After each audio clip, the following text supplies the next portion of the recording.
الطماطم والقرماشه. غادي نشارك معكم لي نيم او لي سيكا. الطريقه كالاتي، هاد نص كيلو ديال الكرافيت غادي نقشروه ونسلقوا القشور ديالو. الماء ديالو نخويوه على الشعريه الصينيه، من بعد نقطعوها طريفات.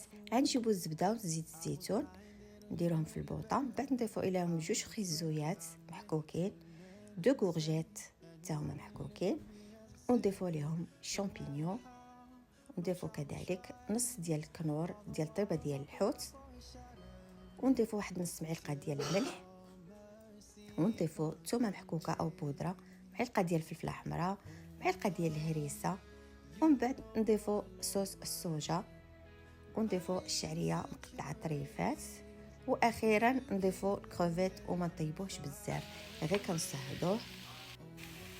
ومن بعد نديروا الورقه ديالنا ندهنوها بالزبده